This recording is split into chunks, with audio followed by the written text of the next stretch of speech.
আমার এক মিষ্টি ফলোয়ার আমাকে রিকোয়েস্ট করেছে আমি যেন বডি লোশনের একটা ভিডিও দিই।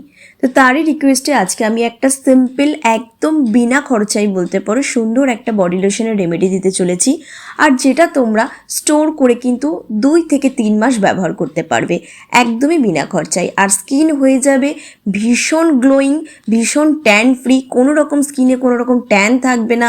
তার সঙ্গে সঙ্গে স্কিন হবে অনেক বেশি ফ্ললেস, আর স্কিনে যদি যে কোনো রকমের দাগছোপ থাকে সেটাও কিন্তু দূর হয়ে যাবে। তো চলো দেখে নি। তার জন্য সবার প্রথমে কি করবে, একটা বাটিতে আমি কিন্তু এটা বানাচ্ছি 1 মাসের জন্য, তো সেই বুঝে কিন্তু তোমরা কোয়ান্টিটিটা বাড়িয়ে বা কমিয়ে ইউজ করবে। তো দেখো, নারকেল তেল আমাদের প্রত্যেকের বাড়িতেই থাকে। তো আমি প্রথমে একটা বাটিতে 7 থেকে 8 চামচ মতো নারকেল তেলের মধ্যে থাকে একটা ময়শ্চারাইজিং প্রপার্টি, যেটা আমাদের স্কিনকে অনেক বেশি নারিশ রাখে, সফট রাখে, আর স্কিনটাকে কিন্তু একেবারেই ড্রাই হতে দেয় না। তার সঙ্গে সঙ্গে একটা স্কিনের চকচকে ভাব নিয়ে আসে আর দাগছোপ সরাতে সাহায্য করে। এবারে আমি এর মধ্যে দিয়ে দেব 2.5 থেকে 3 চামচ মতো গ্লিসারিন কি করবে, স্কিনকে নারিশ করবে, স্কিনের হাইড্রেশনটাকে বজায় রাখবে। তো কি করবে, প্রথমে নারকেল তেল আর এই গ্লিসারিনটাকে খুব ভালো করে মিক্স করে নেবে। এবারে আমি এর মধ্যে দিয়ে দেব প্রায় 4 থেকে 5 চামচ গোলাপ জল কি করে, আমাদের স্কিনের যেমন হাইড্রেশনটাকে বজায় রাখে, তার সাথে সাথে স্কিনের ময়েশ্চারকে লক করে আর স্কিনকে কিন্তু ফর্সা করতে সাহায্য করে। এই যে স্কিনটা অনেক বেশি পরিষ্কার হয়ে যাবে, কোনো রকম দাগছোপ থাকবে না, সেটা কিন্তু গোলাপ জলের জন্য।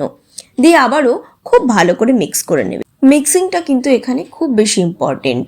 প্রত্যেকটা জিনিস দেওয়ার পরে কিন্তু খুব ভালো করে মিক্স করে নিতে হবে।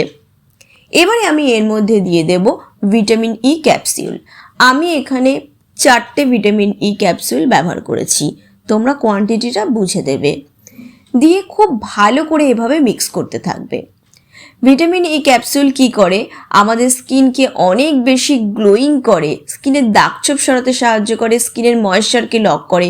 আমি বারে বারে বলছি, এই বডি লোশনটা কিন্তু বাজার চলতি বডি লোশনের থেকে অনেক বেশি ভালো বন্ধুরা।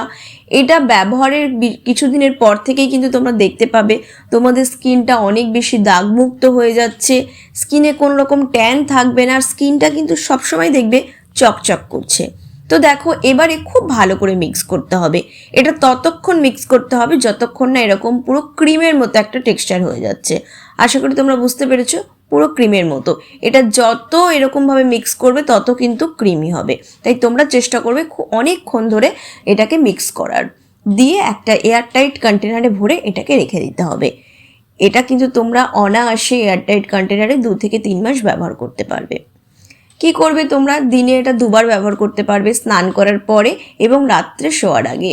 কি করবে, খুব ভালো করে এভাবে লাগিয়ে নেবে, নিয়ে একটুখানি 1 থেকে 2 মিনিট এভাবে একটু ম্যাসাজ করে নেবে। তাহলে কি হবে, এটা খুব ভালো স্কিনের মধ্যে পেনিট্রেট হবে। তার ফলে কিন্তু একদম প্রথমবার ব্যবহারেই কিন্তু তোমরা গ্লোটা দেখতে পাবে। আর 7 দিন ব্যবহার করার পরে আস্তে আস্তে দেখবে কি স্কিনের থেকে ট্যান যেটা পড়েছে না, সেটা আস্তে আস্তে চলে গিয়েছে। এটা তোমরা রোদে যাওয়ার আগে ব্যবহার করবে না, যদি করছো তাহলে সানস্ক্রিন করবে, আদারওয়াইজ তোমরা এমনি নর্মাল স্নানের পরে করবে আর রাত্রেবেলা শোয়ার আগে করবে। দেখবে স্কিনটা ভীষণ সুন্দর হয়ে গিয়েছে। তো কেমন লাগলো আজকের এই আমার বডি লোশনের রেমেডিটা, অবশ্যই কমেন্ট করে জানাবে। আর কি ভিডিও চাইছো সেটাও কিন্তু অবশ্যই জানাবে।